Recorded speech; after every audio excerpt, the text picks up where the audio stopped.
tengah semakin tegangnya situasi keamanan di Asia Tenggara dan dunia, Indonesia diam-diam mempercepat modernisasi kekuatan lautnya. Dari kapal perang generasi terbaru hingga rencana pengadaan kapal selam mutakhir, transformasi besar sedang terjadi di tubuh TNI Angkatan Laut. Tapi pertanyaannya, apakah kekuatan baru ini akan mengganggu keseimbangan militer di kawasan, atau justru menjadi penjamin stabilitas di tengah ancaman yang terus mengintai dari utara dan selatan? Selamat datang di Update Militer. Inilah analisa strategis bagaimana modernisasi kekuatan laut Indonesia bisa mengubah wajah pertahanan regional. Arah modernisasi Angkatan Laut Indonesia. Dalam satu dekade terakhir, fokus pertahanan Indonesia mulai bergeser ke domain maritim. Pemerintah menyadari bahwa dengan 2/3 wilayah Indonesia terdiri dari lautan, kekuatan angkatan laut bukan sekadar pelengkap, tapi menjadi tulang punggung dari kedaulatan dan stabilitas nasional.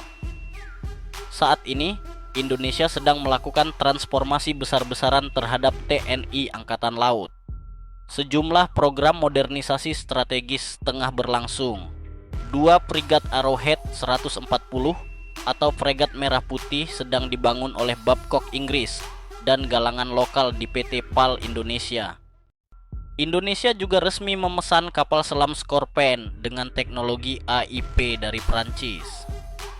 Beberapa KCR 60 tengah di-upgrade menjadi kapal dengan kemampuan sensor dan komando modern.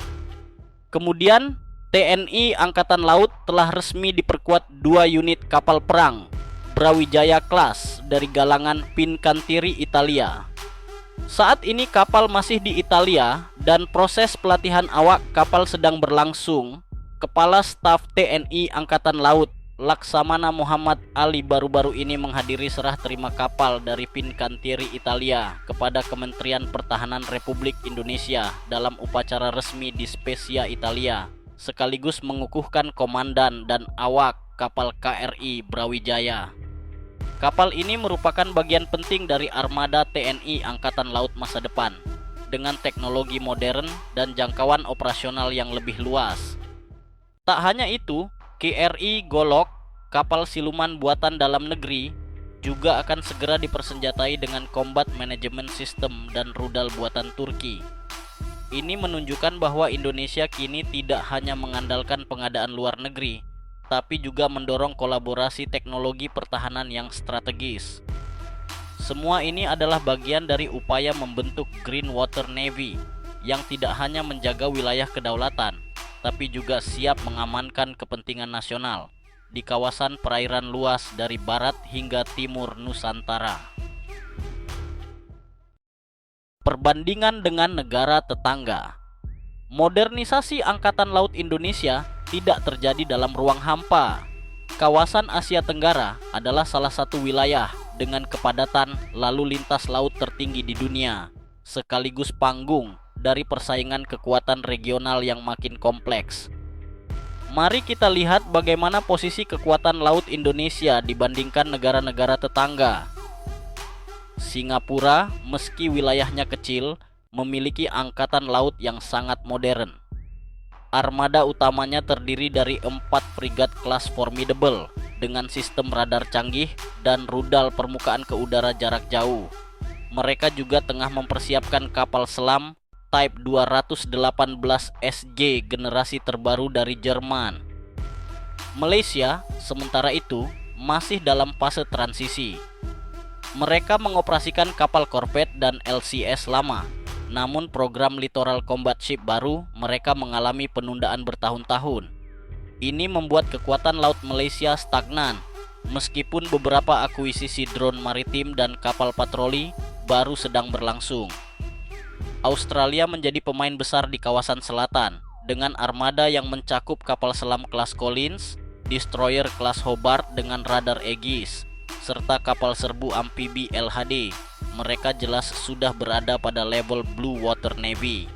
Tapi perlu dicatat, fokus utama Australia lebih ke arah Pasifik dan Laut Cina Selatan, bukan seluruh Asia Tenggara. Dalam konteks ini, Langkah Indonesia memperkuat angkatan lautnya adalah upaya realistis untuk menutup ketertinggalan kuantitatif dan kualitatif.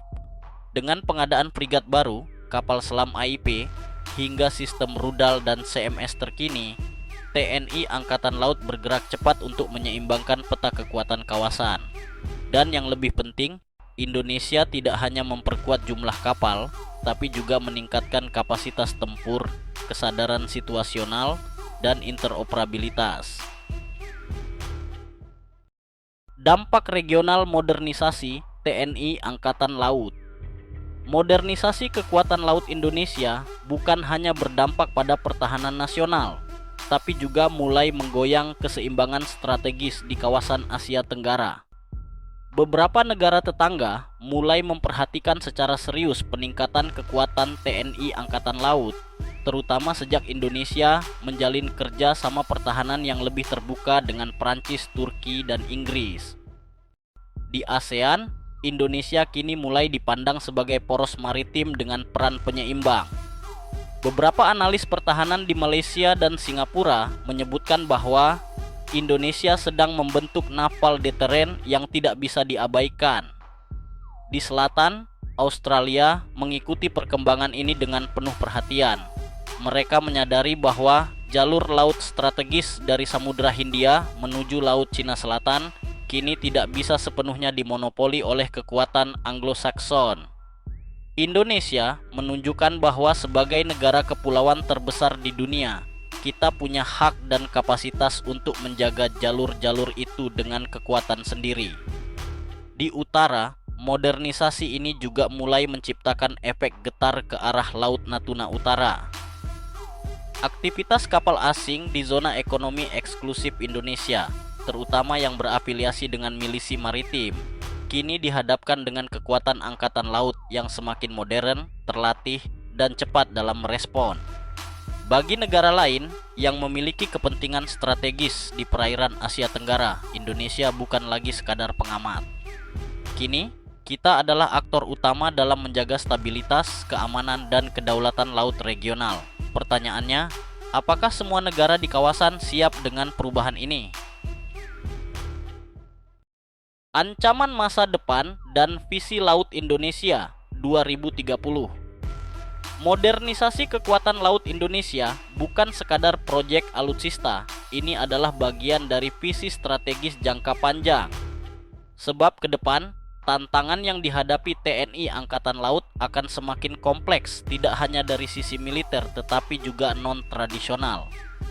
Pertama, meningkatnya aktivitas kapal milisi asing dan pelanggaran zona ekonomi eksklusif, terutama di Natuna dan Laut Arafura.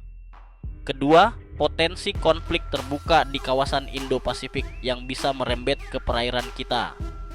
Ketiga, perompakan laut, penyelundupan senjata, dan perdagangan manusia yang semakin canggih dan berjejaring internasional.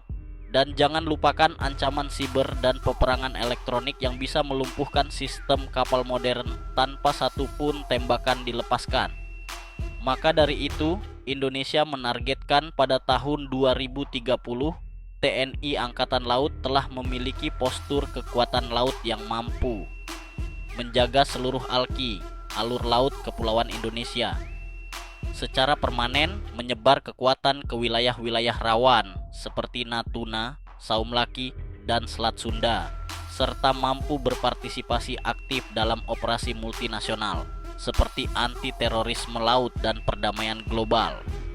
Visi ini diperkuat dengan pembangunan infrastruktur pangkalan laut, sistem radar pesisir, dan komando maritim gabungan yang mampu mengintegrasikan semua cabang kekuatan laut, udara, dan informasi ke dalam satu jaringan reaksi cepat nasional. Inilah langkah besar Indonesia untuk memastikan bahwa laut tidak hanya menjadi halaman belakang, tetapi panggung utama kekuatan bangsa. Laut bukan sekadar batas wilayah, tapi cermin harga diri bangsa. Dan modernisasi TNI Angkatan Laut hari ini adalah fondasi untuk memastikan bahwa Indonesia akan selalu hadir, kuat, dan disegani di setiap jengkal laut Nusantara. Kami update militer. Sampai jumpa di medan analisa berikutnya. Salam hormat untuk para penjaga laut negeri. Jales Pepa Jaya Mahe. Di laut kita jaya.